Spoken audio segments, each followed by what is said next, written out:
The chamber was quiet as Daniel Carter stood before the Galactic Council, and his hands were clasped behind his back in a formal position.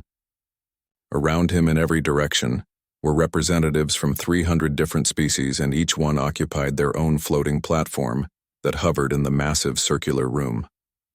Some looked like beings made of crystal, while others appeared as clouds of energy, and some had forms that human eyes could barely understand. At the center of it all was High Arbiter Zexthul, who raised one of its 7 long appendages to signal that the judgment was about to begin. The Arbiter's voice came through the translation device, and the words sounded cold and final. The verdict is complete and cannot be changed. Humanity has been found guilty of breaking Protocol 7. Your expansion across the galaxy is happening too fast, and your military is growing too strong, and your ambition is too dangerous for the other species to accept. Daniel felt his jaw muscles tighten, but he kept his face calm. We have broken no laws, and every colony we established was in space that nobody else claimed. Every ship we built was meant to protect our people and nothing more. A counselor named Vren from the Thaxian Combine made a hissing sound, and its scales moved in waves across its body. Defense is what you call it when you build a fleet of 2,000 warships. In only 50 years, your kind has gone from living on one single planet to controlling 73 colonies. Your species makes more children than any other, and you expand faster than anyone can control, and you refuse to accept the limits that keep the galaxy safe. Daniel's voice stayed steady even though anger was building inside his chest. Perhaps we learned these lessons because we watched what happened to species that did not defend themselves properly. The Korvathi burned entire worlds while they attacked from beyond Council space, and we sat at the edge watching while you held meetings and debates about what sanctions to apply. The platform carrying Zexthul descended slowly until it was at the same level as Daniel's eyes. This council keeps peace throughout the galaxy by maintaining balance between all species. Humanity destroys that balance. Therefore, Earth and all human colonies are now expelled from the Galactic Council. All agreements about trade are ended. All defense treaties are cancelled. You have 30 standard days to remove your people from council stations and from any colonies where multiple species live together. Daniel stood without moving for several long seconds, and he could feel the weight of 300 different species all watching him and waiting for his reaction. Then he pulled his shoulders back and looked directly at Zexthul's strange alien eyes. I understand your decision, but you should know that you are making a serious mistake. We came here looking for partnership and not domination. We offered friendship and not conquest. He turned his body slowly and looked across the assembled council members one by one. History will remember which of us chose isolation and which of us chose survival. His boots made echoing sounds on the hard floor as he walked toward the exit, and each step seemed very loud in the silent chamber. When he was almost at the door, Counselor Vren called out from behind him, "Your species will learn to be humble, Ambassador Carter. Without council protection and without access to our trade networks and without our technology-sharing programs, Earth will become weak and fade away." Daniel stopped walking and glanced back over his shoulder at the assembled council. "We will see about that." The massive doors closed behind him with a boom that seemed to mark the end of something important. Daniel walked through the corridor toward his shuttle, and his mind was already working on what needed to happen next. He pulled out his encrypted communicator and activated it with a quick gesture. "Admiral Hayes, I need you to start Protocol Exodus immediately. We are completely on our own now." On the other end of the communication line, Admiral Laura Hayes was the commander of Earth's Second Fleet, and her voice came back with determination. "Message received, Ambassador. I think it is time we showed them exactly what humanity can accomplish without their rules holding us back." Daniel climbed into his shuttle and sat down in the pilot's seat. Through the window he could see the massive council station stretching out in every direction, and it was a structure that had stood for 10,000 years as a symbol of galactic unity. Now humanity was being cast out from that unity like an unwanted child. The shuttle's engines hummed to life, and Daniel guided it away from the station. As he flew through the traffic lanes filled with ships from hundreds of species, he thought about what the Council had just done. They had looked at humanity's strength and felt fear instead of seeing opportunity. They had chosen to push away a potential ally because that ally was growing too fast and becoming too strong. Behind him, the Council station grew smaller and smaller, until it was just a point of light among the stars. Daniel set the navigation computer for Earth and leaned back in his seat. The journey would take 3 weeks even with the fastest hyperspace routes. He spent that time composing his report for the president and writing down everything that had happened in the council chamber. Every word that was spoken and every gesture that was made and every expression he could remember seeing on alien faces. The report grew longer each day as Daniel remembered more details and added more analysis. When Earth finally appeared on his view screen, Daniel felt something tight in his chest release. The blue and white planet looked peaceful and beautiful and completely unaware of what had just happened light years away. The orbital stations were busy with normal traffic, and the moon bases were lit up, like small cities. Daniel brought his shuttle down to the landing pad at the presidential complex, and before the engines had even cooled down, he was met by security personnel. "The president wants to see you immediately, Ambassador Carter. He is waiting in the secure conference room." 15 minutes later, Daniel stood before President Nathan Cross and Admiral Laura Hayes and 3 other senior officials. He placed his datapad on the table and looked at each person in turn. "We have been expelled from the Galactic Council, and we have 30 days to evacuate all our people from mixed colonies in council space." The room was silent for a moment. Then President Cross spoke in a calm voice. "Tell us everything that happened." Daniel spent the next hour explaining every detail of the trial and the verdict, and the final conversation with Counselor Vren. When he finished, Admiral Hayes was the first to speak. "They think we will collapse without them, and they believe we need their protection and their trade more than they need us." President Cross stood up and walked to the window that looked out over the city. "For 50 years we have played by their rules and followed their protocols, and asked permission for everything we did. We joined their council believing it would make us safer and stronger." He turned around and his face was hard. "Instead, they have told us that our success is a crime and our strength is a threat. Well, if they want us to stand alone, then we will show them what humanity can really do." "What are your orders, sir?" Admiral Hayes asked. Cross walked back to the table and placed both hands on its surface. "Begin immediate evacuation of all personnel from council space. Bring everyone home. Then I want you to accelerate all military production programs and double our shipbuilding capacity. Contact the colonial governors and tell them we are now completely independent. And send quiet messages to the Felnar and the Quinn and any other species that voted against our expulsion. Let them know that Earth remembers its friends." Daniel felt something shift in the room, and it was the feeling of a decision being made that would change everything. "Are we preparing for war, sir?" President Cross shook his head slowly. "No, Ambassador. We are preparing to survive. And if the Council thinks that exiling us will make us weak, then they are about to learn that they just freed us to become something much more powerful than they ever imagined." 6 months had passed since the Council delivered their verdict, and now Captain Jake Morrison stood on the command deck of his ship watching the orbital platform above New Horizon Colony. The platform was filled with activity as people rushed to complete the evacuation before the deadline expired. The last civilian transport was disconnecting from the docking clamps and joining a convoy of 300 ships that would carry them away from council space forever. "Lieutenant," Sophie Grant looked up from her station and reported the final numbers. "That is the last group, Captain, and we have 12,000 colonists accounted for. Everyone is aboard and we are ready to jump to hyperspace." Jake nodded, but his heart felt heavy with the weight of what they were leaving behind. New Horizon had been humanity's most successful joint colony, and it was a beautiful city where 2 million people lived and worked together. Humans had built lives here alongside the Felnar and Quinn species for 20 years. They had built homes and started businesses and made friendships that crossed the boundaries between species. Now the evacuation order meant abandoning everything they had created. "What is the status of our Felnar neighbors?" Jake asked quietly. Sophie's face softened and she looked sad. "Ambassador Kelnara sent a personal message to you. She says the Felnar delegation voted against the expulsion, but they were outnumbered 15-1 in the council." Through the view screen, Jake could see the colony spreading across the surface of the planet below them.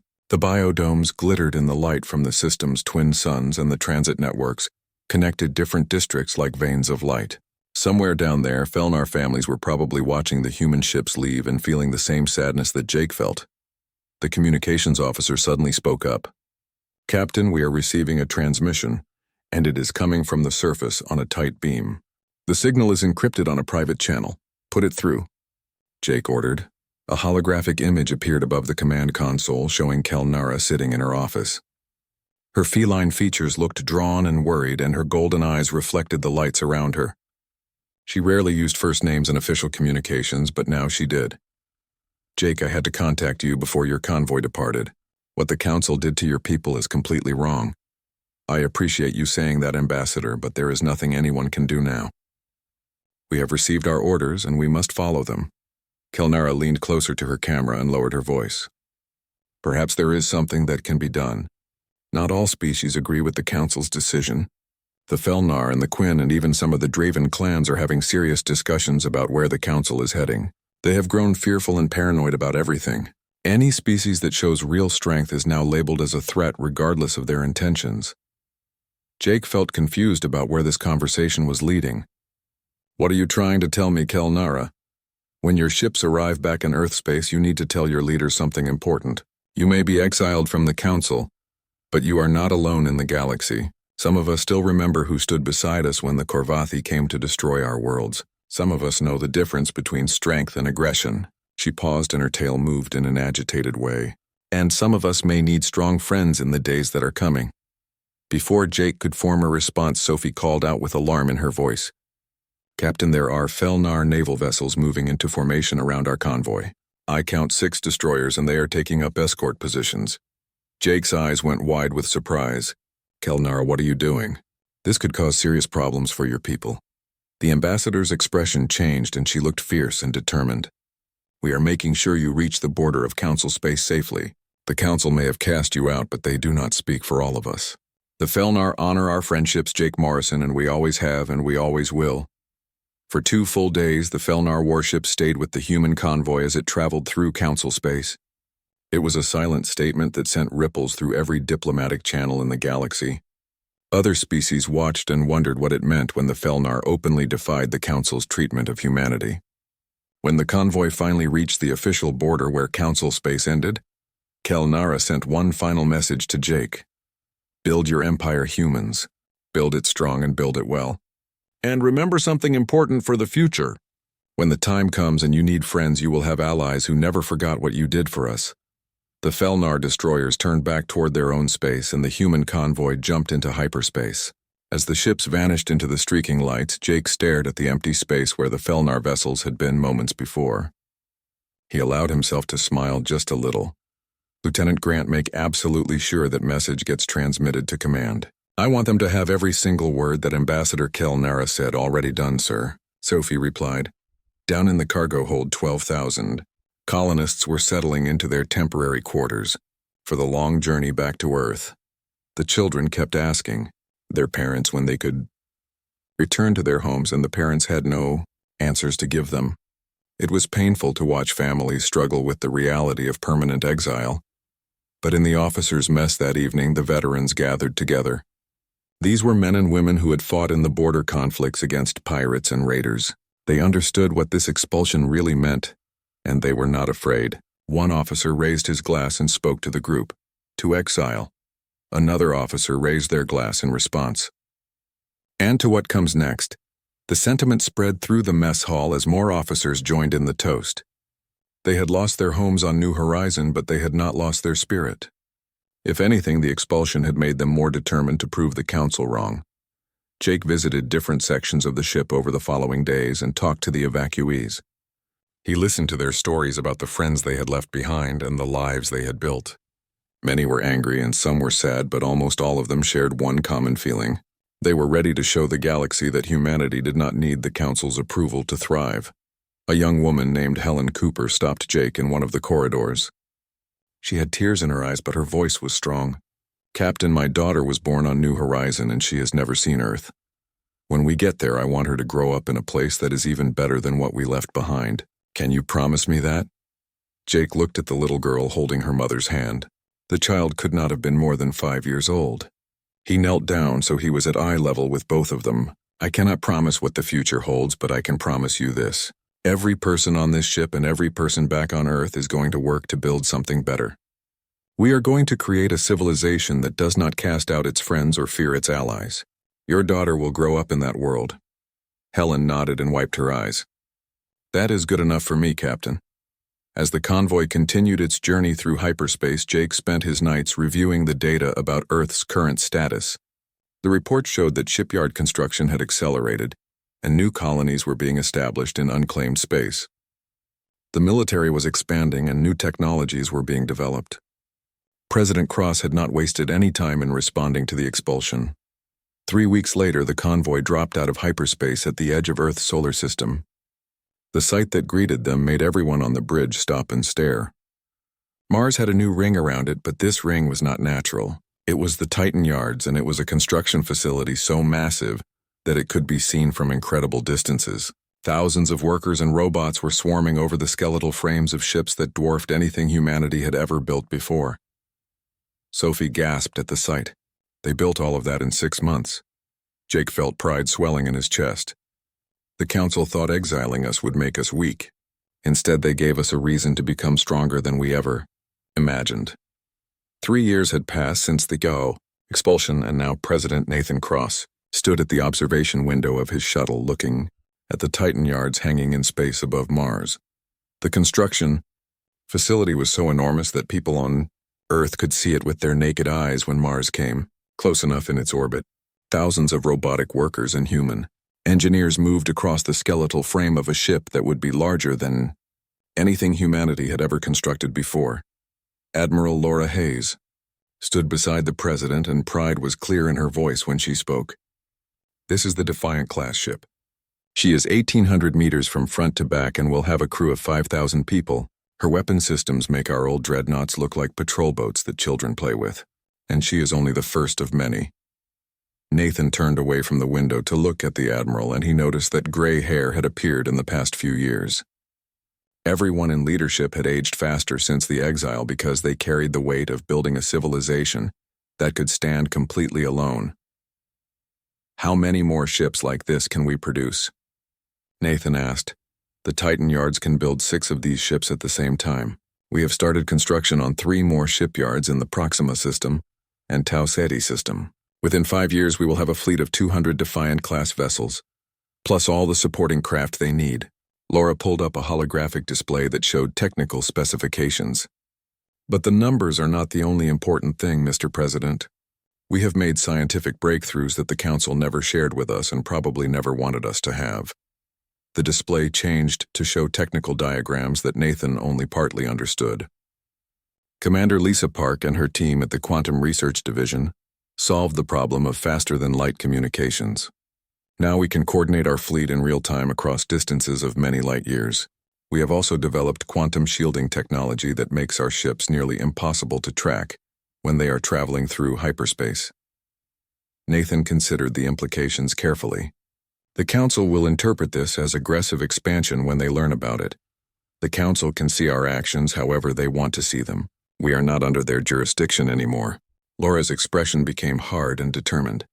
Mr. President, while we have been building these ships, something else has been happening throughout the galaxy.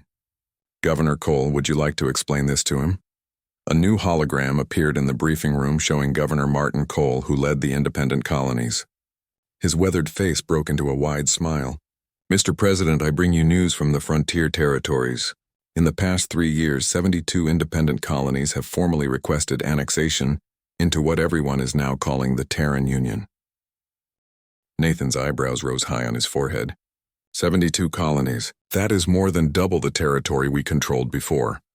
The colonies are not all human settlements either. Martin continued and highlighted several systems on the star map. 43 were founded by humans, but 29 are mixed colonies, where humans worked alongside other species for years. Some are even fully non-human worlds whose people have become disillusioned with how the Council operates. The Felnar have officially withdrawn from the Galactic Council and are currently negotiating a formal alliance with us. The Quinn Collective is debating whether to do the same thing. We are hearing rumors that 3 Draven clans are seriously considering breaking away from Council authority. Nathan walked closer to the holographic map and studied the constellation of worlds that were now colored in Earth's blue. The territories formed a rough arc across the outer spiral arm of the galaxy and represented an area that rivaled the space controlled by many Council member nations. We did not set out to build an empire. Nathan said quietly. No, we did not, Laura agreed. But when you exile the one species that was willing to defend weaker nations, you should not be surprised when those weak nations come looking for protection and partnership. Over the following weeks, Nathan made a tour of the growing Terran Union to see everything with his own eyes. On New Terra, he watched human engineers working side by side with Felnar technicians as they constructed orbital defense platforms that could protect the entire system. On Sanctuary Station, he met with Quinn refugees who had fled persecution in Council space. Their crystalline bodies refracted the starlight in beautiful patterns as they thanked him for humanity's willingness to accept them. On the industrial world called Forge, he stood inside a massive factory where assembly lines stretched as far as his eyes could see. The lines produced weapons and vehicles and equipment for 100 different worlds. The foreman was a man named Carl Bennett, and he showed Nathan the production numbers with obvious pride. We are not just building things for Earth anymore, sir, Carl explained as they walked through the facility. Every world in the Union contributes resources and workers, and every world receives the products they need. It is not an empire in the old sense of the word. It is more like a commonwealth or a federation where everyone benefits. But make no mistake about it, sir. We are becoming something that the galaxy has not seen before. Nathan's shuttle departed from Forge and carried him back toward Earth through the busy space lanes. He sat in his seat studying the reports that filled his datapad screen. There were trade agreements and defense pacts and technology exchange programs and cultural exchange initiatives. The Terran Union was not just surviving, but actually thriving in ways that seemed impossible. 3 years ago, he activated his communicator and called Admiral Hayes. Admiral, I want you to establish something called the Terran Defense Command. Not Earth defense, but Terran. We represent more than just one world now. Laura's response came immediately, and he could hear the satisfaction in her voice. I already drafted the proposal, sir.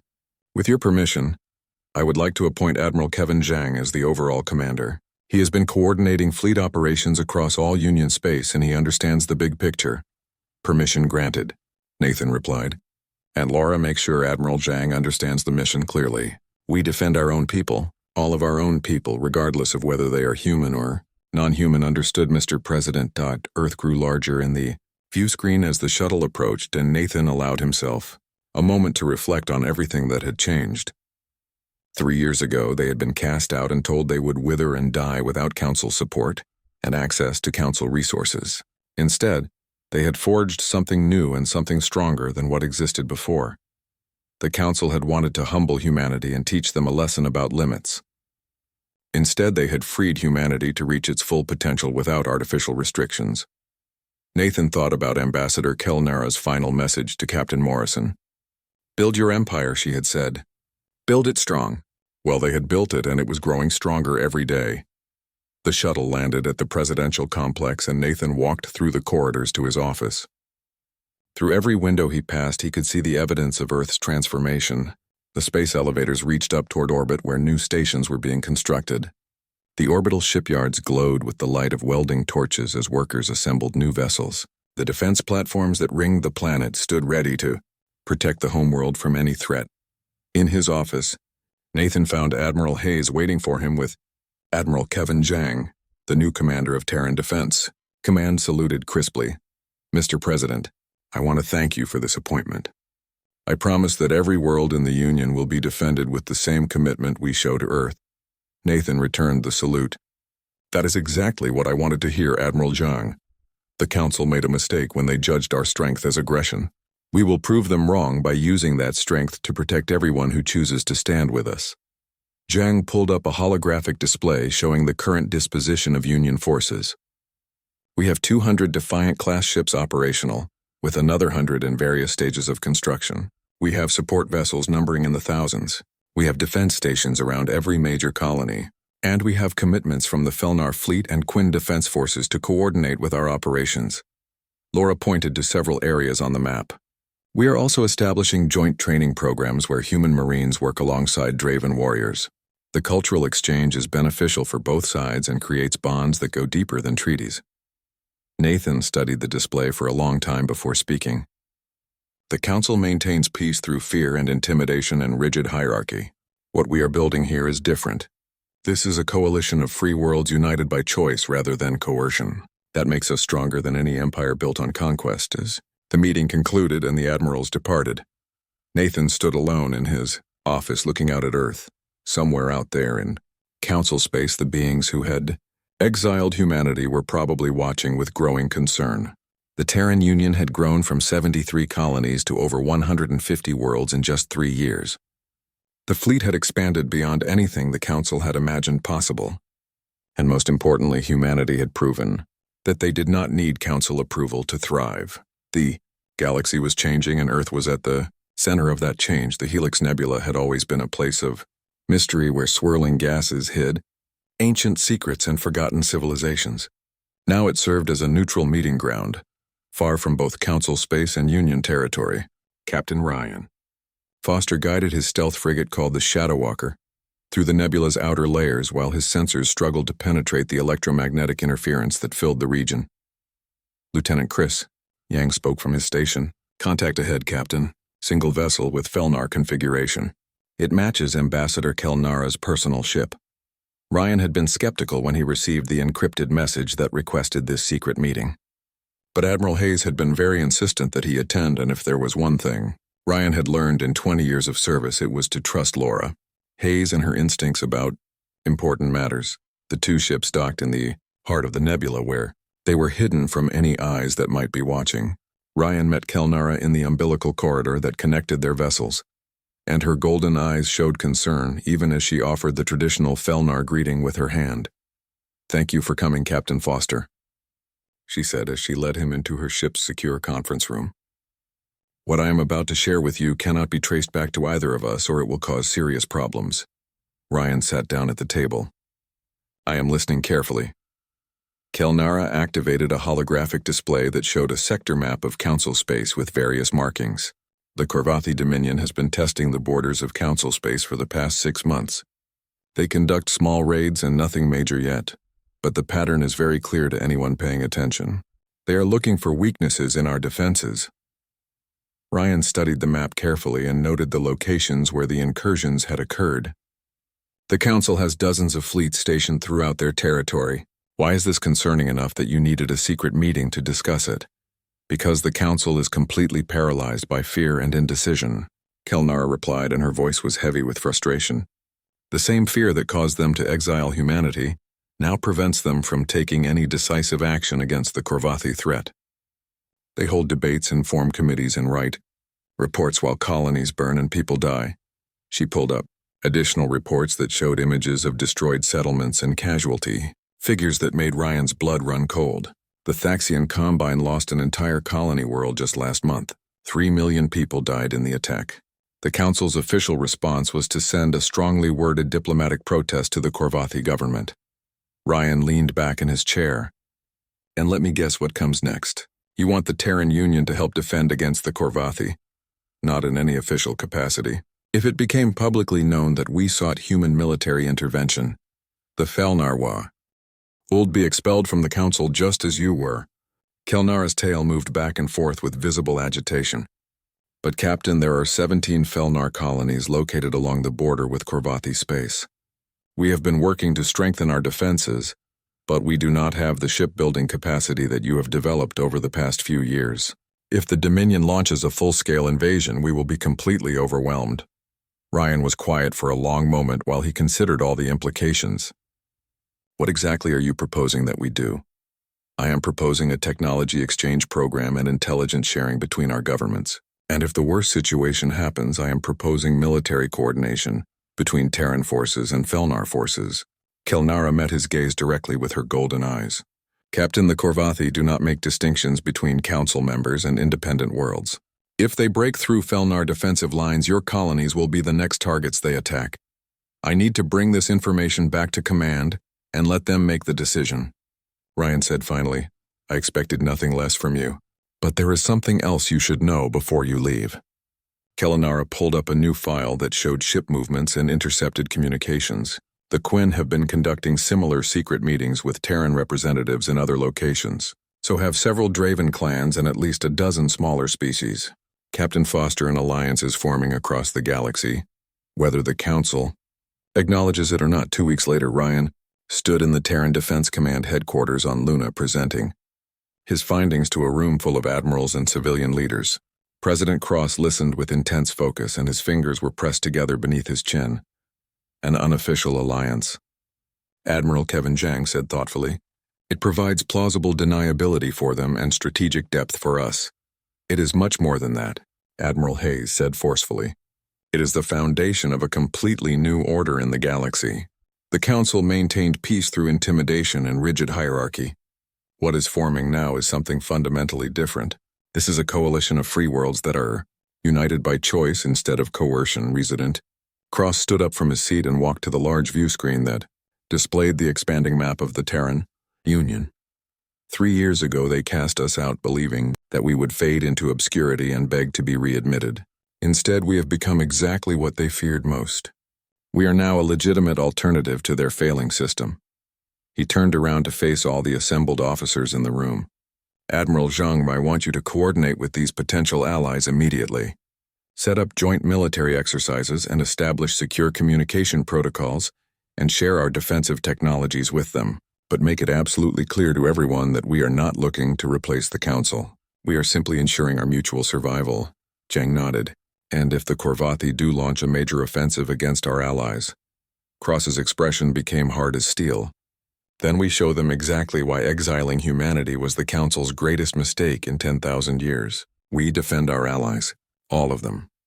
In the weeks and months that followed, the Shadow Alliance took real shape across the galaxy. Terran engineers traveled to Felnar colonies and helped them fortify their orbital defenses. Quinn scientists shared their advanced energy shielding technology with human researchers. Draven warriors trained alongside human marines in joint exercises that built mutual respect and understanding. In a small station that orbited a frozen moon, Captain Ryan Foster met regularly with representatives from 6 different species. They coordinated intelligence about Korvathi movements and shared information about fleet dispositions. They ate meals together and traded stories about their home worlds and slowly built the kind of trust that formal treaties could never create or mandate. Commander Amy Peterson was Ryan's first officer, and one evening, she made an observation while they reviewed reports. "You know what is actually funny about this situation, Captain? The Council tried to isolate us and make us weak. But all they really did was force us to build something much better. Something that is based on mutual respect instead of fear and intimidation." Ryan smiled as he thought about the growing network of friendships and alliances that now spread across the outer territories of the galaxy. Yeah, it is funny how these things work out sometimes. On the bridge of his flagship, Admiral Zhang stared at the tactical display that showed the secret alliance's combined military strength.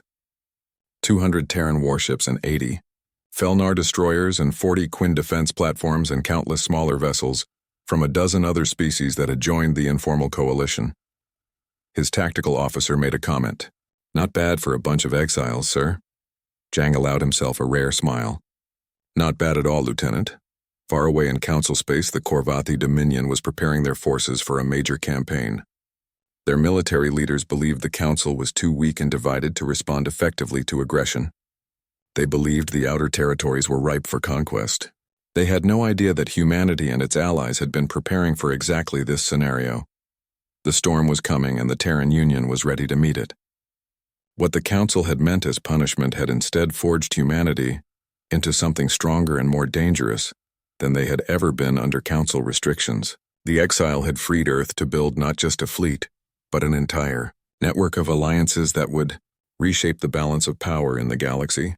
And when the Korvathi came, they would learn that exiled humanity was far more dangerous than humanity under Council control had ever been. The warning came at 3 a.m. according to Terran Standard Time. Across the entire Union, alarms began blaring as sensor stations detected massive hyperspace signatures appearing throughout the outer territories. The Korvathi Dominion had finally launched their invasion, and it was larger than anyone had predicted. Admiral Kevin Zhang stood in the Terran Defense Command Center watching red icons flood across the tactical display like drops of blood spreading across a map. "How many ships are we detecting?" he demanded from his officers. "Initial count shows 300 warships, sir," the tactical officer reported, and his voice was tight with tension. "They are hitting Felnar colonies in the Beta Quadrant simultaneously. 6 different worlds are under attack right now. Zhang's jaw muscles clenched hard. This was the moment they had been preparing for over the past months. Sound general quarters across all Union fleets immediately. Execute Operation Guardian Shield right now. Within minutes, Terran warships throughout Union space began jumping into hyperspace and converging on the Felnar colonies that were under attack.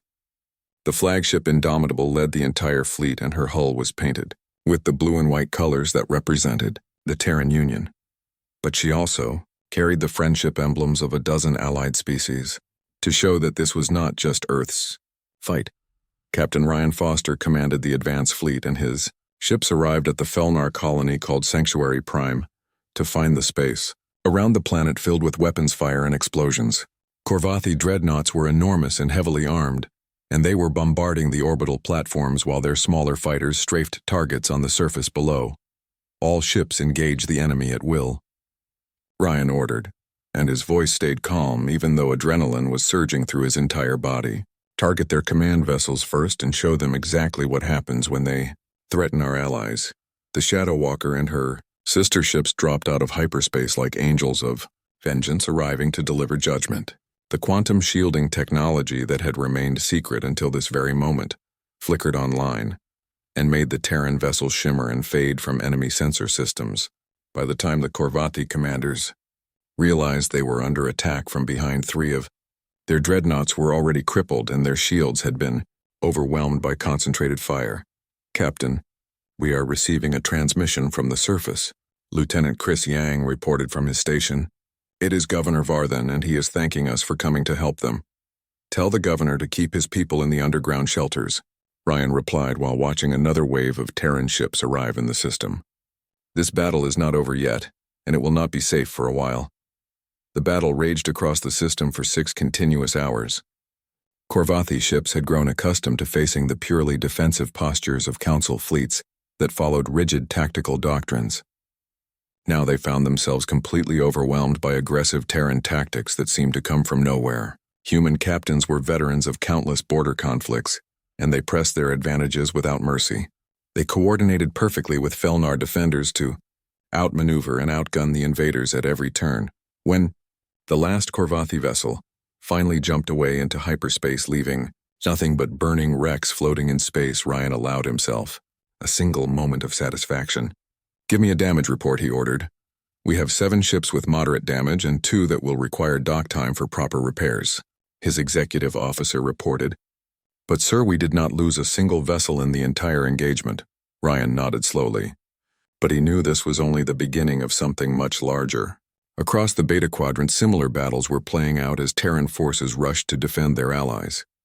The Union was being tested, and the entire galaxy was watching to see how they would respond. At Terran Defense Command, President Nathan Cross joined Admiral Zhang in monitoring the battle reports as they came in from multiple systems. "What is our current status?" he asked. "We have successfully defended all 6 colonies that came under attack," Zhang reported with satisfaction clear in his voice. "Enemy casualties are severe. They lost 37 capital ships in total. We lost 4 destroyers and took manageable damage to approximately a dozen more vessels." Cross studied the tactical display carefully and noted the retreat vectors that showed where the Korvathi forces had fled. "They will regroup their forces and come back even harder next time." Zhang's expression was cold and confident. "Let them try, sir. With your permission, I would like to shift from a defensive posture to an offensive one. The Korvathi need to understand clearly that attacking Union worlds carries a very heavy price." Over the next week, Terran fleets struck deep into Korvathi space in coordinated attacks. They targeted military installations and supply depots and shipyards. They were very careful to avoid harming any civilians or destroying non-military targets. But they made their point with devastating clarity. The Terran Union would not be intimidated by anyone. News of the campaign spread throughout the galaxy at incredible speed. In the Galactic Council chambers, the reaction was completely chaotic. Some council members praised humanity's intervention and called it heroic. Others condemned it as aggressive expansion and warmongering. The debate raged for days without any resolution. But in the outer territories and on the frontier worlds and in the independent colonies, the reaction was completely different. Ships began arriving at Union borders carrying refugees from Council space who were seeking protection. Small delegations from minor species requested formal membership in the Terran Union. Trade convoys that had previously avoided human space now sought Terran. Military escorts through dangerous regions. On the industrial world of Forge, the foreman Carl Lee, Bennett watched as production numbers increased dramatically to meet the growing demand. "We are now building ships for 17 different species," he told a visiting reporter. "We are not selling the ships to them, but building them in true partnership. Everyone contributes their resources and labor, and everyone benefits from the final products." 4 months after the Korvathi invasion had been repelled, Ambassador Kelnara stood in President Cross's office on Earth. She looked out the windows at the restored oceans and rebuilt cities that had once seemed so vulnerable to external threats. "The Felnar Council has voted on an important matter," she said in a formal tone. "We wish to join the Terran Union as full members and not simply as military allies." Cross turned away from the window to study her carefully. "You understand what that decision means. The Council will interpret it as a direct challenge to their authority. The Council has already lost its way completely," Kelnara replied firmly. "They exile the strong and abandon the weak when they need help most. The Terran Union does exactly the opposite. You take in refugees and defend your allies and share your resources rather than hoarding them. That is the kind of civilization we want to be part of." Over the following year, the transformation of the galaxy accelerated beyond what anyone had imagined possible. The Quinn Collective joined the Terran Union as full members and brought their advanced energy technologies with them. 3 powerful Draven clans formally aligned themselves with the Union, and their ancient warrior traditions began blending with Terran military doctrine. Dozens of smaller species who had grown tired of council bureaucracy and paralysis sought membership. The Terran Union became something completely unprecedented in galactic history. It was a multi-species confederation that was bound together not by conquest or coercion, but by mutual benefit and shared values. Human representatives sat together with Felnar, and Quinn and Draven delegates in the new Union Assembly on Earth. Together they made decisions that affected 200 worlds scattered across multiple sectors. In the Titan, yards above Mars, the 1000th Defiant class warship completed construction and rolled out of the facility. Her hull bore the names of famous battles and carried the emblems of 100 different worlds. Admiral Laura Hayes had become supreme commander of all Union forces, and she stood at the christening ceremony alongside officers from a dozen different species. 5 years ago, the Council told us we would wither and die, she said in her speech to the assembled crowd. They said we were too ambitious and too dangerous and too aggressive for the galaxy. They cast us out expecting us to beg for readmission on our knees. She paused and looked at the crowd of humans and aliens who had gathered. Instead, we built something remarkable. Not an empire of conquest, but an empire of choice. Not a hierarchy based on fear, but a community built on strength and mutual respect. The crowd erupted in cheers and human voices, mixed with Felnar roars and the harmonic tones of Quinn, crystals resonating together. Far away in the Galactic Council chambers, High Arbiter Zexthul reviewed the latest intelligence reports about the Terran Union. The numbers were staggering to contemplate. 500 worlds under Union governance, a fleet of 1,500 capital ships, military technology that surpassed anything the Council possessed, trade networks that rivaled routes established over millennia.